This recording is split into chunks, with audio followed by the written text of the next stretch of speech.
where the world slows down and everyone knows everyone. Secrets don't disappear, they settle in. They become part of the landscape. But time doesn't forget, and neither does truth. It waits, it listens, and eventually, it digs its way out of the silence. The town of Rosehall, Mississippi, didn't get much attention. It had one high school, one gas station, 2 churches, and exactly one vet, Dr. Karen Whitlow. She was 39, quiet, kind, the kind of woman who knew your dog's birthday better than you knew your own.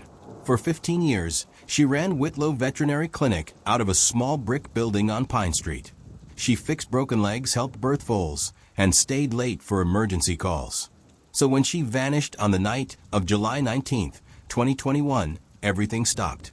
Karen had finished a late appointment treating a farmer's injured horse.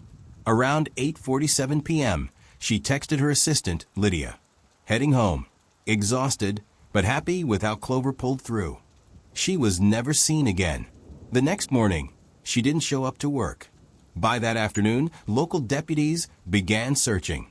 By evening, everyone in town was praying. Her Jeep was found the following day, abandoned on an old service road that cut through the woods. The driver's seat was pushed far back, as if someone taller had driven it. Her purse and phone were still inside. Keys on the floorboard. No blood. No signs of a struggle. Just a running vehicle and no Karen. At first, investigators believed it was a random act of violence. Maybe she picked up a hitchhiker. Maybe she stopped to help someone. Maybe she was carjacked. But her Jeep was still there. So was her wallet, her phone. Nothing stolen. No one had seen anything suspicious. Rosehall, population 2,412, went into panic mode. People locked their doors for the first time in years. Vigils were held. Flyers posted. Search parties sent into the woods. But nothing turned up until someone looked deeper. Karen's assistant, Lydia Grace, who had worked with her for 3 years, gave investigators access to her office computer. While digging through her digital files, Lydia stumbled on a hidden folder labeled Personal Private. Inside were over 30 unsent emails, all addressed to one name, Caleb. They started out romantic, sweet, poetic, full of longing. But as the months progressed, the tone changed. Anger, anxiety, fear. You promised me this would stay between us. I can't live with the guilt anymore. I won't lie for you. Don't come to the clinic again. This ends now. Karen had written those emails, but she never sent a single one. Police identified Caleb as Caleb Wren, a 41-year-old local contractor. He had renovated the back wing of Karen's clinic the previous fall. He was also married to a woman named Hannah Wren, a soft-spoken Sunday school teacher with a fixed smile and 2 kids in the local elementary. Karen and Caleb had started an affair during the renovation project. It went on for about 6 months, until Karen ended it. She told him to stay away, but from the tone of the messages, he didn't. Investigators pulled security footage, traced call logs, and talked to people around town. Most had no idea Karen and Caleb were ever involved. But one woman had seen something. A motel employee 40 minutes outside Rosehall remembered Karen. She had checked in with a tall man, no wedding ring, around late spring. She also remembered Hannah Wren coming in a few weeks later, asking about the same room number. What sealed the shift from random violence to premeditated murder was a voice memo Karen had recorded on her phone. It was 57 seconds long, labeled, "If anything happens to me." In the memo, her voice trembles slightly. She came to the clinic. Hannah. She waited until we were alone. Said if I didn't back off, I'd lose everything. She wasn't angry, just calm, cold. That's what scared me. I told Caleb I was going to end this. I don't want to live in fear. Karen hadn't told anyone else. Not her assistant, not her mother, not the police. She kept the recording and waited. But time ran out. 2 weeks later, hikers found a blood-soaked scrub top tangled in a dry creek bed not far from where Karen's car had been found. Forensic testing confirmed it was hers. Her blood, a lot of it.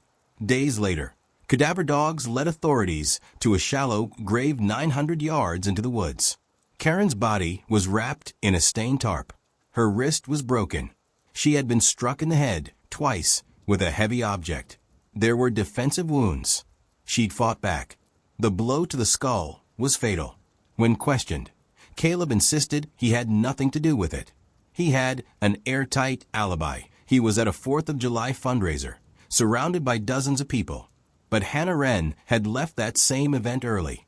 She returned later, unnoticed, and quietly helped clean up. A gas station camera showed her driving her husband's truck alone, 30 miles from town. Within the window Karen was last seen. She had motive. She had access.